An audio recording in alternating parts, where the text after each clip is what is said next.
Bharat Pakistan match মানেই টানটান উত্তেজনা। তবে এবারের এশিয়া কাপে কোহলি, রোহিত, বাবরদের ছাড়া যেন সেই ম্যাচের আবেদন আর আগের মতো নেই। কিন্তু দুবাইয়ে গতকাল ম্যাচ শেষে যা ঘটেছে তা নিয়ে তোলপাড় পাকিস্তানের ক্রিকেটাঙ্গন।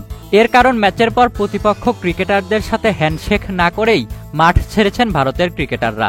পাকিস্তান অপেক্ষা করলেও ভারতীয়রা ড্রেসিং রুমে ঢুকে দরজা লাগিয়ে দিয়েছেন, আর যা নিয়ে সমালোচনার ঝড় বইছে। পাকিস্তানের বোর্ড সভাপতি থেকে শুরু করে সাবেক ক্রিকেটাররাও ক্ষোভ প্রকাশ করেছেন এই বিষয়টি নিয়ে। ঘটনাটি ঘটে ভারতের ইনিংসের ১৬তম ওভারের সময়, যখন সূর্যকুমার যাদব ছক্কা মেরে জয়সূচক রান করেন। এরপরেই শিবাম দুবে সহ মাঠ ছেড়ে যান তিনি। কিন্তু আগা সালমান, শাহিন আফ্রিদিরা মাঠে দাঁড়িয়েছিলেন। অপেক্ষায় ছিলেন ভারতের ক্রিকেটাররা সৌজন্যতার খাতিরে হলেও তাদের সঙ্গে হাত মেলাবেন, কিন্তু এমনটা ঘটেনি। মূলত পহেলগাম হামলায় হতাহত পরিবারদের পাশে দাঁড়াতেই এমন সিদ্ধান্ত নিয়েছে ইন্ডিয়া দল। তবে এই বিষয়ে ক্ষোভ প্রকাশ করেছেন পিসিবি সভাপতি মহসিন নাকভি। জানিয়েছেন এমন আচরণ হতাশাজনক। এখন যে কোনো ব্র্যান্ডের পুরাতন এসি বদলে নতুন ওয়ালটন এসিতে উপভোগ করুন 25% ছাড়। খেলার মাঠে এমন আচরণ অত্যন্ত হতাশাজনক। খেলার মধ্যে রাজনীতিকে টেনে আনা খেলার মূল চেতনার পরিপন্থী। আশা করি ভবিষ্যতে সব দলই জয়ের আনন্দকে সৌজন্যের সঙ্গে উদযাপন করবে। পাকিস্তান কোচ মাইক হেসন জানিয়েছেন তারা হতাশ হয়েছেন।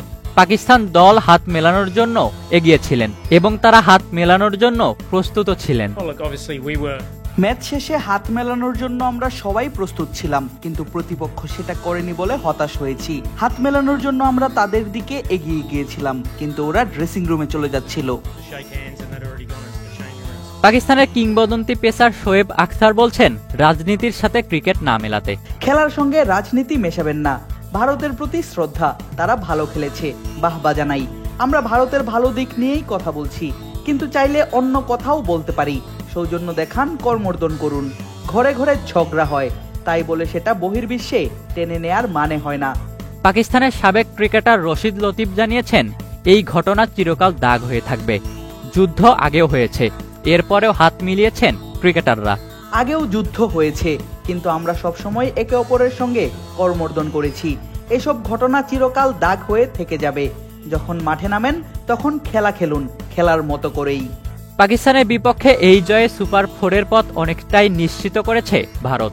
তবে পরের রাউন্ডে যেতে হলে নিজেদের শেষ ম্যাচে পাকিস্তানকে জিততে হবে আরব আমিরাতের বিপক্ষে। ইশতিয়াক মাহিন, ক্রিক ফ্রেন্জি।